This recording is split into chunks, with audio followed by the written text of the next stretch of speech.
नमस्कार, जय हिंद, वंदे मातरम। स्वागत है आप सभी का आपके अपने यूट्यूब चैनल स्टडी जोन 2.0 में। तो एसएससी जीडी एग्जाम फरवरी 2025 के लिए आज का टॉपिक भारतीय जनसंख्या से संबंधित मोस्ट इंपोर्टेंट 50 क्वेश्चनों के आसपास हम सॉल्व करेंगे, जो आपके एसएससी जीडी हो, चाहे एमटीएस हो, सीजीएल हो, सीएचएसएल हो, किसी भी एग्जाम में हो वो आपको एग्जाम में देखने को मिलते हैं।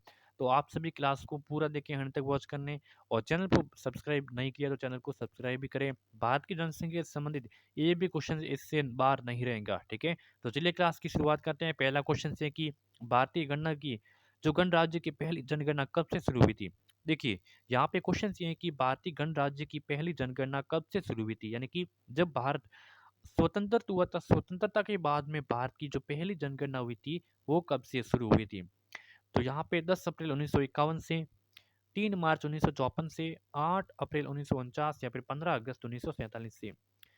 तो भारतीय गणराज्य की पहली जो जनगणना शुरू हुई थी वो हुई थी 10 फरवरी 1951 से हुई थी। ऑप्शन आपका पहला, आपको 1951 याद रखना बहुत ही इंपॉर्टेंट है, ठीक है। अगला, 2011 की जो जनगणना की अंतिम जनसंख्या योग के अनुसार भारत में देश की कुल बाल जनसंख्या में ग्रामीण बाल जनसंख्या का कितना प्रतिशत है। ये क्वेश्चन है आपके लिए। देखिए, 2011 की जनगणना की अंतिम जनसंख्या योग के अनुसार भारत में देश की कुल बाल जनसंख्या में ग्रामीण बाल जनसंख्या का प्रतिशत बताना है। तो 74.05 ऑप्शन आपका ए हो जाएगा करेक्ट आंसर। नेक्स्ट है कि भारत में पहली समकालिक जनगणना कब हुई थी। भारत की पहली समकालिक जनगणना कब से शुरू हुई थी। तो ये हुई थी 1881 से हुई थी। 1881 से सी आंसर बताने वाले सभी साथी करेक्ट। अगला है कि भारत की जनगणना 2011 के अनुसार देश में 5 वर्ष से कम आयु के बच्चों की अनुमानित राष्ट्रीय मृत्यु दर कितनी थी। भारत की जनगणना 2011 के अनुसार देश में 5 वर्ष से कम आयु के बच्चों की अनुमानित जो राष्ट्रीय मृत्यु दर थी वो थी 55, ठीक है। 55 ऑप्शन आपका बी करेक्ट आंसर। जनसंख्या वृद्धि यानी कि पॉपुलेशन ग्रोथ के सिद्धांत को किसने विकसित किया था। जनसंख्या वृद्धि के सिद्धांत को किसने विकसित किया था। तो माल्थस ने किया था। माल्थस, ऑप्शन सी बताने वाले सभी साथी करेक्ट हो जाएगा, ठीक है। किसी दिए गए वर्ष या फिर अवधि के प्रति 1000 जीवित जन्मों पर जीवन के पहले 28 पूर्ण दिनों के दौरान होने वाली मौतों की संख्या खाली जगह के रूप में परिभाषित किया गया है। तो इसको परिभाषित किया गया नवजात मृत्यु दर के रूप में परिभाषित किया गया। 2011 की जो जनगणना के अनुसार खाली जगह भारत का सबसे अधिक आबादी वाला राज्य कौन सा है। यहाँ पे 2011 की जनगणना के अनुसार किस राज्य का भारत का सबसे अधिक आबादी वाला राज्य कौन सा राज्य है, वो अधिक आबादी वाला राज्य है। तो वो आपका उत्तर प्रदेश हो जाएगा। उत्तर प्रदेश ऑप्शन बी आपका सही आंसर हो जाएगा।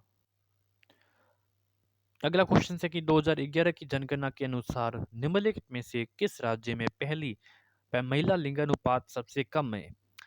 2011 की जनगणना के अनुसार निम्नलिखित में से किस राज्य में महिला लिंगानुपात सबसे कम है। महिला लिंगानुपात सबसे कम हरियाणा है। ऑप्शन आपका डी बताने वाले सभी साथी राइट आंसर हो जाएगा। भारत की 2011 की जनगणना के अनुसार निम्नलिखित में से किस राज्य का जनसंख्या घनत्व 17 व्यक्ति प्रति वर्ग किलोमीटर था। ठीक है, 2011 की जनगणना के अनुसार किस राज्य का जनसंख्या जो घनत्व है 17 व्यक्ति प्रति वर्ग किलोमीटर था। बहुत ही इंपॉर्टेंट है। तो अरुणाचल प्रदेश ऑप्शन आपका डी करेक्ट आंसर हो जाएगा। 2011 की जनगणना के अनुसार किसे साक्षर व्यक्ति माना जाता है। तो जो साक्षर व्यक्ति किसे माना जाता है, इनकी जो डेफिनेशन है सही से कौन सी है साक्षर व्यक्ति की। तो देखिए, 7 वर्ष या उससे अधिक आयु या व्यक्ति जो किसी भाषा को समझने के साथ पढ़ सकता है, लिख सकता है, उसे ही साक्षर माना जाता है। यानी कि 7 वर्ष या उससे अधिक जो पढ़ा लिखा हो, जो समझने के लिए समझ सकता है, पढ़ सकता है, लिख सकता है, उसी को ही साक्षर माना जाता है। ठीक है, तो साक्षर उसी को ही मानती है। अगला सवाल है कि 2011 की जनगणना के अनुसार भारत में साक्षरता दर कितनी है। बहुत ही इंपॉर्टेंट है, बहुत ही इंपॉर्टेंट। 2011 की जनगणना के अनुसार साक्षरता है कितनी है साक्षरता। 74.04% डी आंसर आपका करेक्ट आंसर। 2011 की जनगणना के अनुसार भारत में महिला साक्षरता प्रतिशत लगभग कितना था? महिला साक्षरता दर कितनी थी? ये बहुत ही इंपॉर्टेंट सवाल है। तो 65.46% महिला साक्षरता दर। ठीक है, तो महिला साक्षरता दर पूछ लिया आपको, तो 65 पॉइंट कितनी, 46%। क्लियर है। अगला 2011 की जनगणना के अनुसार निम्नलिखित में से किस राज्य या फिर किस संघ को राज्य क्षेत्र में साक्षरता दर 90% से अधिक थी? बहुत इंपॉर्टेंट है, बहुत इंपॉर्टेंट सवाल है। तो देखिए यहाँ पे 2011 की जनगणना अनुसार निम्नलिखित में से किस राज्य क्षेत्र में साक्षरता दर 90% से अधिक थी? तो वो थी मिजोरम की। ऑप्शन आपका बी करेक्ट आंसर हो जाएगा। अगला क्वेश्चन, अगला सवाल है कि 2011 की जनगणना के अनुसार इनमें से कौन सा भारत का सबसे अधिक आबादी वाला राज्य है? ठीक है, 2011 की जनगणना के अनुसार इनमें से कौन सा भारत का सबसे अधिक आबादी वाला राज्य है? तो अधिक आबादी वाला राज्य है उत्तर प्रदेश। ऑप्शन आपका सी करेक्ट आंसर हो जाएगा। ठीक है, जनसांख्यिकी संक्रमण को निम्न में से किसके रूप में वर्णित किया गया है? तो यहाँ पे एक समय के साथ समाज की जनसंख्या में परिवर्तन की प्रक्रिया को जनसांख्यिकी संक्रमण कहा जाता है। ऑप्शन आपका सी करेक्ट हो जाएगा। अब आपको सम्मिलित करना है यहाँ पे। ठीक है, ऑप्शंस सूची एक को सूची दो से सम्मिलित करना है। यहाँ पे लक्षण है सूची एक में और सूची दो में राज्य क्षेत्र है। ठीक है, सर्वाधिक नगरीकृत वाला राज्य कौन सा है? सबसे अधिक नगरीय जनसंख्या वाला प्रदेश, अधिकतम घनत्व वाला, या फिर जनसंख्या घनत्व वाली जनसंख्या, न्यूनतम घनत्व वाली जनसंख्या। तो ऑप्शंस आपके कुछ सामने इस प्रकार है। तो देखिए सर्वाधिक नगरीकृत वाला राज्य कौन सा है? नगरीकृत, ठीक है, जो शहर में रहती है। बताइए कौन सा सर्वाधिक नगरीकृत वाला राज्य जो शहर में रहती है? तो यहाँ पे आपका कौन सा हो जाएगा? बिल्कुल आपका गोवा। ऑप्शंस यहाँ पे चार, गोवा हो जाएगा। सबसे अधिक नगरीकृत जनसंख्या वाला प्रदेश कौन सा है? तो वो आपका प्रदेश, ठीक है, सबसे अधिक नगरीय जनसंख्या वाला प्रदेश तो आपका महाराष्ट्र हो जाएगा। ठीक है, तो महाराष्ट्र हो जाएगा। कौन सा हो जाएगा? महाराष्ट्र, बिल्कुल। और क्लियर है। तो अधिकतम घनत्व वाली जनसंख्या, अधिकतम घनत्व वाली जनसंख्या तो वो है दिल्ली की, और न्यूनतम घनत्व की बात करें तो आपकी अरुणाचल प्रदेश की हो जाएगा। तो आप इसके आप मिलान कर सकते हो। ठीक है, अगला 2011 की जनगणना के अनुसार भारत का जनसंख्या घनत्व कितना है? तो जनसंख्या घनत्व कितना है? तो यहाँ पे देखिए 2011 की जनगणना के अनुसार भारत का जनसंख्या घनत्व बताना है। तो वो है आपके 382 व्यक्ति प्रति वर्ग किलोमीटर है। ऑप्शन आपका सी। बहुत ही इंपॉर्टेंट क्वेश्चन है, बहुत ही ज्यादा। जनगणना कितने वर्ष में एक बार की जाती है? तो 10 वर्ष में, सभी को पता है। 10 वर्ष बाद में 2011 की जनगणना के अनुसार भारत का लिंगानुपात कितना था? तो 943 था। कितना था? 943 था। अगला है कि शिशु जो आपकी मृत्यु दर है IMR क्या दर्शाती है?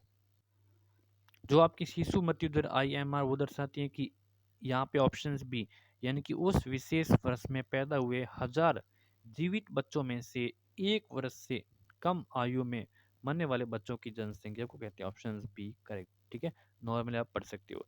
2011 की जनगणना के अनुसार भारत का दूसरा सर्वाधिक जनसंख्या वाला शहर कौन सा है?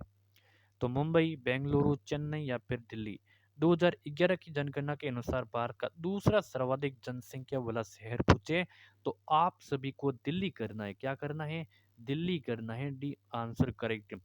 ठीक है, भारत दुनिया में जो जनसंख्या वाला कौन सा देश है? पहला है, दूसरा, तीसरा, चौथा, कौन सा जनसंख्या की दृष्टि से भारत का कौन सा स्थान लगता है? तो चाइना के बाद में आपका जो भारत का दूसरा स्थान लगता है। ठीक है, दूसरा स्थान लगता है। 2011 की जनगणना के अनुसार भारत में जो गरीबी रेखा BPL के नीचे का प्रतिशत क्या है?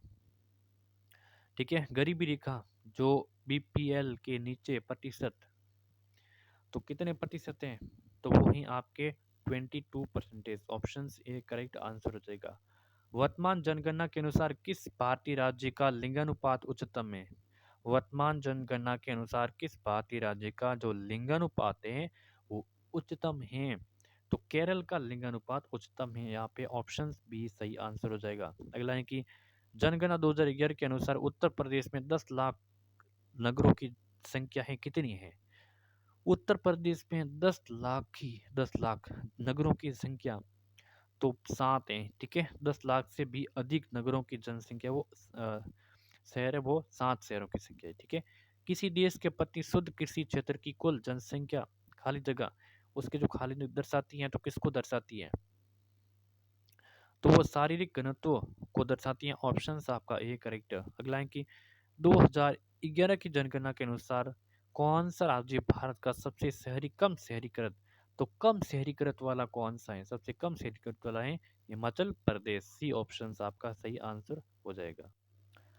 अगला है कि खाली जगह प्रति 1000 व्यक्तियों पर मृतकों की संख्या को क्या कहते हैं, या फिर बताइए। खाली जगह प्रति 1000 व्यक्तियों पर मृतकों की संख्या प्रवासन दर, मृत्यु दर, नेटलिटी रेट, या फिर जो आवर्जन दर है। तो यहाँ पे मृत्यु दर प्रति 1000 व्यक्तियों पर मृतकों की संख्या मृत्यु दर, ऑप्शन बी। खाली जगह उसी व्यक्तियों की वो संख्या जो दी गई समय अवधि के दौरान आवास में कहीं और से आए, बताइए। तो यहाँ पे अप्रवासन, ठीक है, अप्रवासन, ऑप्शन सी करेक्ट आंसर हो जाएगा। 2011 की जनगणना के अनुसार निम्नलिखित राज्य में किसमें नगरीकरण का स्तर सबसे निम्न है।